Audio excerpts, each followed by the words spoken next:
Welcome. We are going to start doing a series of website chats now that we are all being quarantined and just as people are concerned with what's going on with, society in general.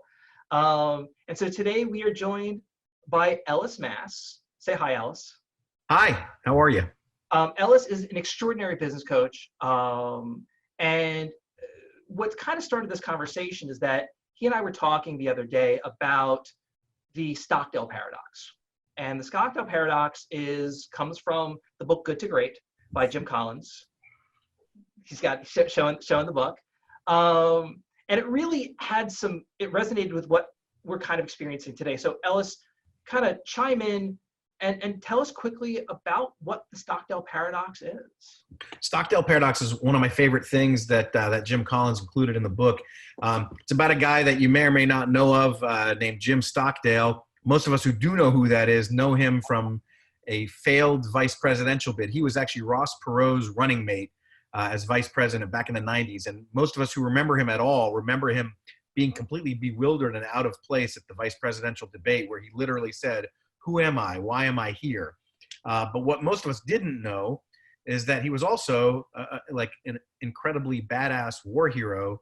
And in the Vietnam War, he was actually a prisoner of war, was an unwilling participant and visitor of the Hanoi Hilton, kept in kind of a tiger cage under the worst conditions for a long time, for over a year.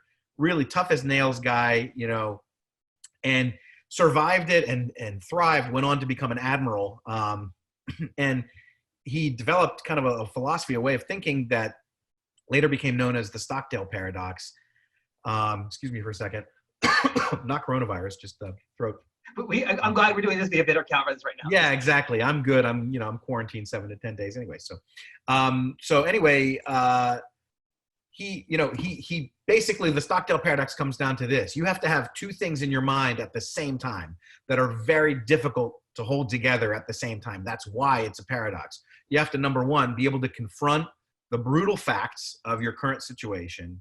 And yet at the same time, number two, have unshakable faith that you will prevail in the long run. Both of those things together. And what Stockdale found was that many of the people that he was imprisoned with had one or the other, but not both. And so the people who were in complete despair and didn't have that unshakable faith that they were going to prevail, they were the first to die, right? They didn't have hope. They couldn't survive. They couldn't hang on, right?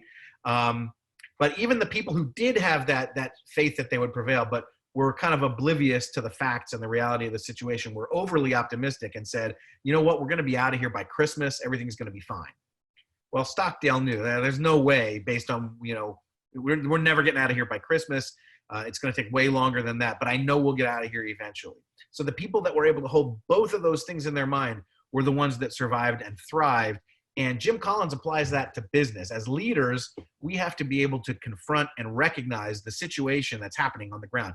And let's not sugarcoat it. Let's be real about what's going on. And certainly with coronavirus, we've got a lot of impact currently that's taking place. We have to be prepared for that. We have to do what we can to mitigate some of these circumstances. So ignoring the reality is not going to do us any good. In fact, it'll probably do us quite a bit of harm and maybe do others harm as well. But by the same token, we can't let that despair overtake us. We've got to hold on to an unshakable faith that we will prevail in some way, shape, or form. We know that we're going to be there for us, for our community, for ourselves, for the things that we care about. We will prevail. We have to hold both of those things into our head right now. Very difficult to do. And that's pretty outstanding. In fact, I think at one point I'd read that Stockdale had said that some of the first to go were the ones who were the optimists, which is so different than how we were kind of oftentimes for so many years taught to think that you need to remain optimist. You always have to be positive. Well, that's not entirely accurate. It's that you have to remain positive, that things will be okay as long as you do the things that you need to do to get and be okay. That the despair is obviously not going to work. Certainly today we have that despair. A lot of people are kind of doom and glooming. When that's kind of silly. It really is absurd to be doom and gloom right now, because this too shall pass. I mean, we will get better. We will survive this in the not too distant future, but we have to do the steps in order to kind of get there. What do you think that we should be doing? What steps should we be taking as business owners? Well, yeah, I mean, that's a good question. And obviously, all of us are in different businesses. Our business models are different. At the end of the day, though, what we all have in common is we all have a customer. We all have a market that we serve. So I think right now, it's really tempting for us to think about ourselves and kind of say, oh my God, what do I need? What do I need to do to keep myself whole, to keep myself safe, to keep revenue flowing in? That's really important. Those things are important. Listen, our livelihoods, our families, I mean, paying our mortgage and our, grocery bills and that sort of thing. That's important. That's not to be downplayed. But I think the opportunity for all of us, no matter what our business model is to frame what we're doing in terms of what value can I create right now for the market that I'm serving. We'll get compensated based upon the value that we are creating. We have to have kind of faith in that. What value can we create right now? That does a couple things. It allows us to kind of control what we can control. There's so much stuff out there that we can't control. It's easy to spiral into despair when we think about all the stuff we can't control. I can control right now my ability to put stuff out there of value to my clients and the community around me. And what are some of, I think the idea of value is amazing, actually. And I think that that's the way most business owners need to think, not just today, but long term. I mean, what value are you creating, whether you're an attorney, whether you're a business coach, whether you do marketing? Obviously creating value is the entire point why, especially in a professional services sort of market, that's the entire point of all of it that we do. What are some things that different industries can do to create that value? Obviously, one of the things that we're doing right now is just sharing information, right? By sharing our knowledge with the community, we're creating some value. What are some other things that different industries can do to create value for their specific business or industry? Yeah, it's a great question. I think a lot of people are scrambling right now. Well, first of all, I mean, Jeff, you're a brand storyteller, right? So you know that every business and every brand is different. Even in the same, let's say lawyers who practice a particular type of law, we hope that they're not generic, right? We hope that they're not interchangeable. We hope that they've each got an individual brand and a unique value proposition that's all their own. And that's what you kind of help to bring out of them. They need to lean into that right now. And what is their brand story? What is their unique value proposition? Is it a unique value proposition? Hopefully that's something that they're not just thinking about now, they think about every day, but lean into that. So I've spoken with a number of people, again, whether they're lawyers, whether they're, I spoke with someone today that owns a business to consumer business in kind of it's definitely a consumer facing business where they provide a service that educates and entertains kids. They're all having to pivot and scramble right now. They cannot have in-person interaction. So a lot of law offices that are used to doing a lot of in-person interaction and completing their service that way are having to do things more virtually. Same thing with things like dance studios and acting studios and things like that, where there's a lot of activity going on with the kids. They have to do things more virtually. Their sense is, hey, we can't deliver that same unique value proposition that we normally deliver in the same way. But if we think about what's really at the core of your story, if what you're delivering is, hey, I'm bringing joy and entertainment to people, that's kind of the spark in their lives, in their week, isn't that just as important now as it was a week ago? Maybe more important. So we got to find a different way to deliver that, to reach that same value. But who we are shouldn't really change, right? And our ability, so the conversation I had this morning with this person was your ability to communicate who you are and what you're all about. You really ought to be able to articulate now what's really important to you. Tell that brand story. The way you're delivering it may have to be different, but if you can really find that core, then the method that you're using to distribute that difference, that value that you create, shouldn't matter as much as what you're about, who you are, and kind of what your why is, which we can get into. That's a whole other conversation, right? Well, certainly, actually, that's great. Well, we can talk about start with why and what your why is. We'll talk about that. I'm writing notes as you're talking on questions that I can follow up here.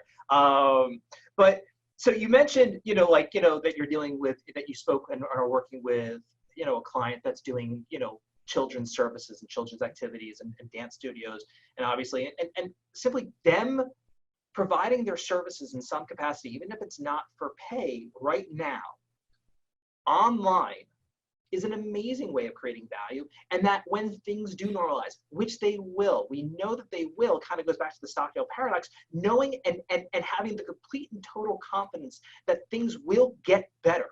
They will, we know this. But doing the things now when things are a little bit harder remains topical. And so they're going to flock back to those dance studios by providing online dance instruction. Hey, at 11 o'clock, it's Dance with Ellis. You know, at 12 o'clock, we'll see. I may offer that. I mean, I think there's no question you should definitely do that. But you know, or noon, you know, kids parties with Jeff is a great way of doing that. So it's really a pretty remarkable way of thinking about providing that value that you talked about earlier. Even when it's virtual, it's remaining top of mind. It's remaining relevant to the people that are going to listen and care about what it is you're doing and what it is you have to say. And it shows you that you care, that you're trying to do things. No different. I've seen this kind of, I'm gonna kind of mention this. There's a bunch of the children's authors are now providing virtual sort of story time. Like one author that my wife loves, his name is Mo Willems, and he has a group of books called Elephant and Piggy. He's got the pigeon books, and they're really geared towards kindergarten, first graders. So my son, who's in second grade, they've been watching it, and they've been doing their Elephant and Piggy drawings with Mo Willems every single day. So it's a great way for him to remain relevant and provide that value that you're talking about. But small businesses during this more difficult time can do the same sorts of things. So it's just great advice. And there's another benefit to that too, Jeff, for each of us, right? So those are some great examples. It reminds me of something that I've also spent a lot of time talking about over this past week or so, which goes back to Brian Tracy. Brian Tracy talks about a number of laws, just laws of reality and of humanity. And one of them is the law of self-control. And basically this will resonate, I think, probably with just about everyone. Our happiness, our own sense of happiness and well-being is directly linked to the degree to which we feel we have control over our circumstances, over our lives. If we feel out of control, we feel miserable, we feel terrible, we feel panicked.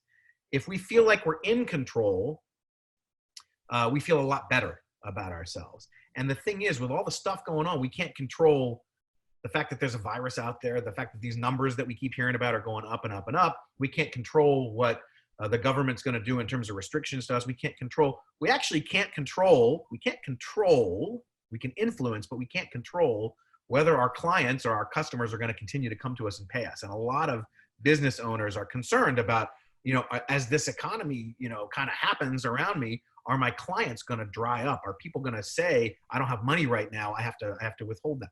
We can't control any of that. We can influence it, and we should influence it. And again, we should be leaning into things like marketing and the value that we're creating. I'm sure you have a point of view on that as well.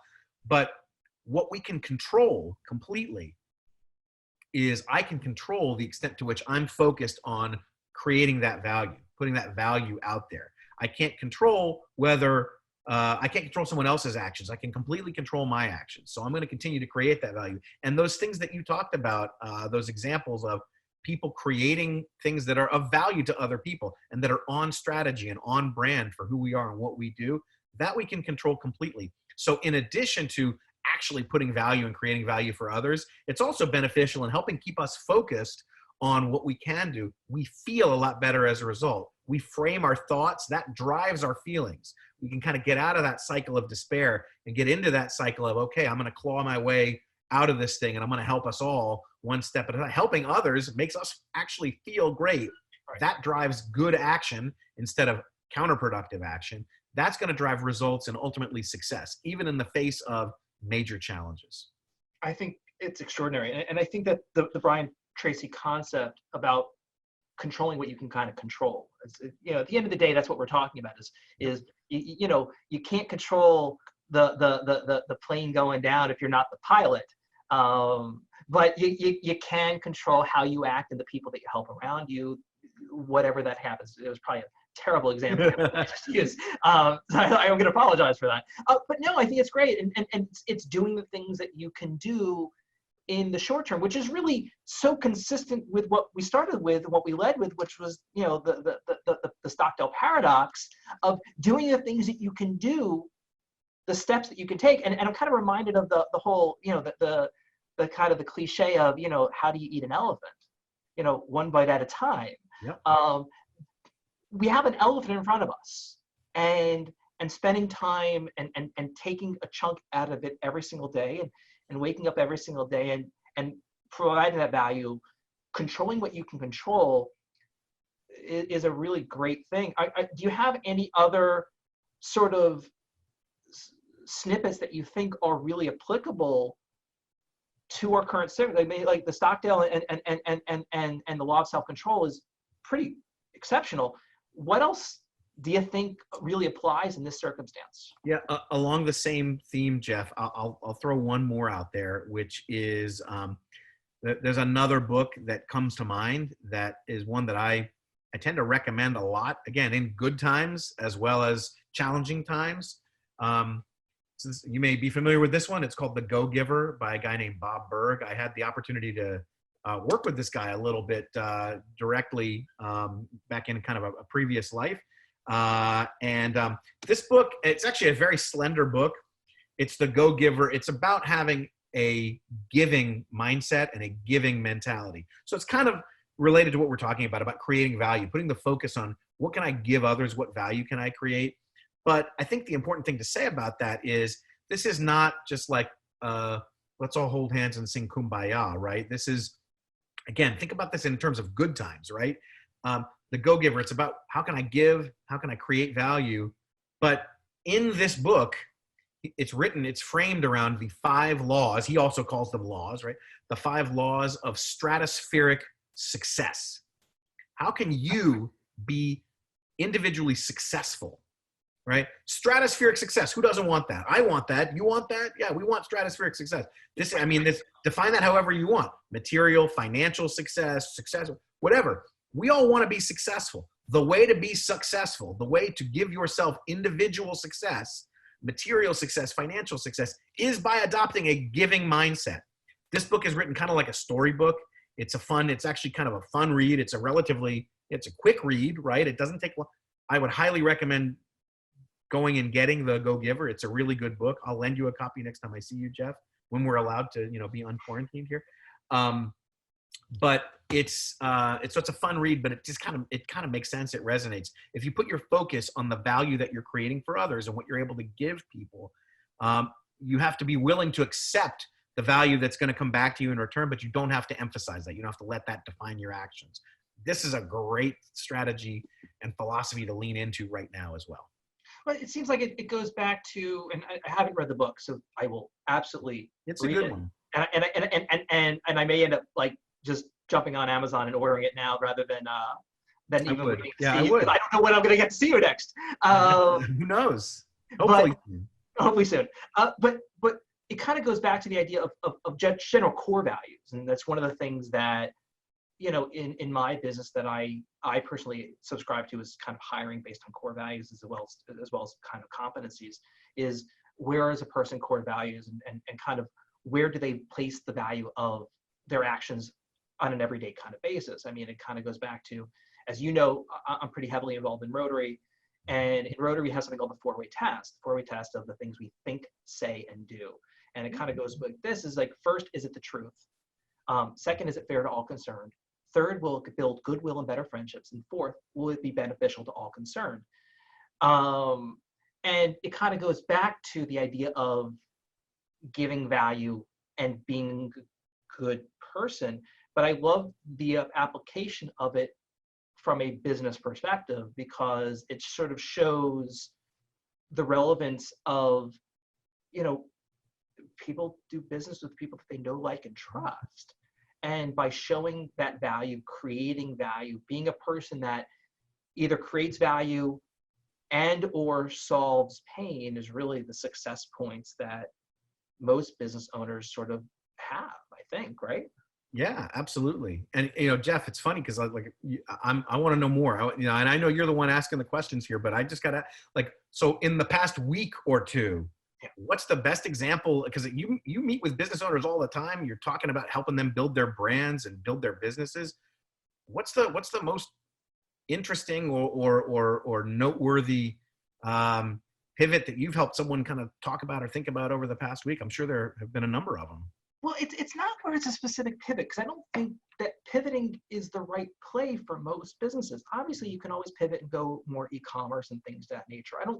But for most businesses, they should have been thinking about those sorts of things already. And so our clients, if they were a candidate for e-commerce, my clients were already thinking about that. We're already being worked on. Like, I mean, that's that. So for me, it's less of a pivot than a minor shifts that you can do, but really it gives you an opportunity to spend more time on the things that you otherwise couldn't. Does that make sense? So obviously one of the easiest things that we set up for a lot of our clients is simply working on and making it known that video conferencing is available. Okay. And working with our clients on setting up that may be something that's probably the biggest shift from a pivoting perspective. And then of course, getting the word out that that's now an opportunity. So posting pop-ups on your website is a great opportunity. In fact, we had a conversation with someone earlier where they said, wow, that's a great idea. We're totally doing that. Because it's an easy way that when a person shows up going, oh, we can still proceed, we can still do work.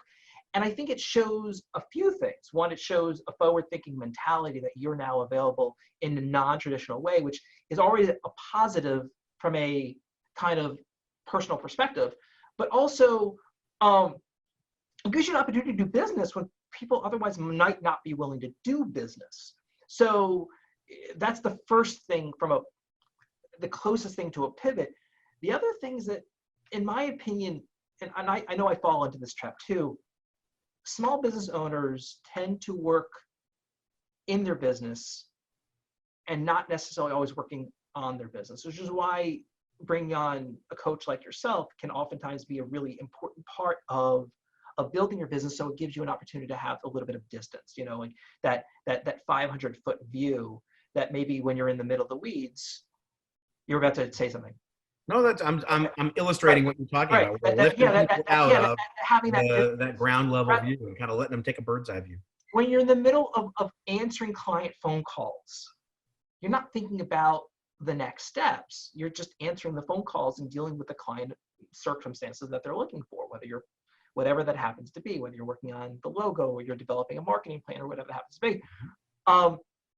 What I like about this is it really has the smart business owners really thinking about their business. What are you going to be doing? What are you missing? Like, one of the things that I'm personally doing, and I'm going to give a personal illustration rather than things that I've suggested clients do, is things like this. This is something that's been on my mind for a while, but the day-to-day kind of restricted my ability to do that. And this sort of said, you know what, if you don't do it now, you're never going to do it. Get it done. We're going to be putting out a series of sort of marketing moment videos. This has been on my to-do list for longer than I care to admit. And this sort of forced me to hold myself accountable to the advice that I was giving. So things that I'm recommending to clients that they work on now is, what prospecting are you doing? Who are you looking to meet? Well, you can't meet them necessarily today, but in a month when the floodgates open and we say release the hounds, are you going to be ready to go after them? Right. So using, whether it's Sales Genie or GoLeads, or there's a host of other solutions out there to do that, are you doing that? And then are you going on LinkedIn to find out who you're going to get those warm introductions to? So for example, one of the ways that we work with our clients on in that capacity is using LinkedIn to find, after you've identified who you want to meet, you use LinkedIn to then meet those people. So if I find out that I want to meet Bob Smith, who's the owner of such and such an ABC business, and I see that Bob Smith is connected to Ellis Mass, I get to call up Ellis going, hey, Ellis, how well do you know Bob? And you get to go, I don't know him at all, I met him at a conference once. I'm sorry I can't help you. Or in the better circumstances, is you can say, you know, I play golf with Bob every single Sunday. What do you want? You know what? I've been looking to meet Bob for a while. Can you make that introduction for me? And that is an easy way to think about working on your business at a time that things are otherwise not as easy to do. There's a meme that's been making the rounds. I don't know if you've seen it. It's a big picture of Sir Isaac Newton. Have you seen this one yet? Yeah. So I guess Sir Isaac Newton, and I didn't really even completely know this top of mind. There's an article that goes along with the little meme. I guess he was in a convalescing, kind of like in a sanitarium or something like that during the time of bubonic plague, when he discovered the concept of gravity, right? We all know the whole Apple story. Well, that was when he was, stuck convalescing in isolation, in quarantine. And so the meme that's going around is this picture of Isaac Newton saying, Isaac Newton worked from home too. Make the most of your time, right? Something along those lines. I probably just completely butchered the humor of that, but hopefully you get the point. To your point, if we've got some found time and there's stuff that we usually do, there's networking events, there are things that we do that are canceled, let's make the most of our time. Let's do something productive with it. And the stuff that you're talking about, stuff that we don't usually get to, man, we ought to have that list ready to go. Let's go. Let's make that list of stuff that we ought to do, which is probably going to make that list of things that we need to do easier once, as you say, we release the hounds. I like that a lot. I guess And then it's taking action upon the list. And that's one of the biggest issues I think that oftentimes people have, is that they create the list, and then whether it's analysis or paralysis by analysis or just fear of the unknown, they're afraid of taking that big step forward. And I guess to those people, I would just say, go for it. I mean, the first thing may not be the best thing, but the second thing might, or the first thing might be the best thing, or the second, or the third, or the fourth, and you keep going. Our thoughts drive our feelings, drive our actions, right? So if our thoughts right now are all about, oh my God, woe is me, what's going to happen next? What are they going to announce next? Let me wait for that. That puts us in a mindset of focusing on stuff that we can't control. If instead we focus on, okay, what am I going to do today that's going to help me achieve what I need to achieve? And that's what I'm focused on. To your point, yeah, the first idea may not be the best one, but it gets you moving. It gets you doing the right thing. You're going to get to the one that's ultimately going to be a hit. It's going to move you in the right direction, at least. It may not get you as far as you want to get, but it gets you a little further down the road. I love it. Ellis, this has been outstanding. Thank you. Well, that's my motto. I always say, whatever that is, if you're going to be anything, whatever you're going to be outstanding. That is a choice. So this has been fantastic. It's been outstanding. Thank you so much for your time. I think you offered a lot of value, at least to me personally. And to those of you who are watching this, I hope it offered value to you as well. I absolutely can't imagine it didn't. I feel great having talked with you for some time. This is great just for us to swap ideas. I definitely feel invigorated by it. Ready to go do my next thing. That's awesome. So basically, I'll include Ellis's information on how to get a hold of him to talk with him more. But why don't you give a quick sort of 30-second plug about we probably should have led with this, but I kind of wanted to get right into the content. If you're still hanging with us, right? Give a 30-second plug of you. And sure. I mean, so I'm a business coach and consultant. I do a lot on marketing strategy, strategic planning, et cetera.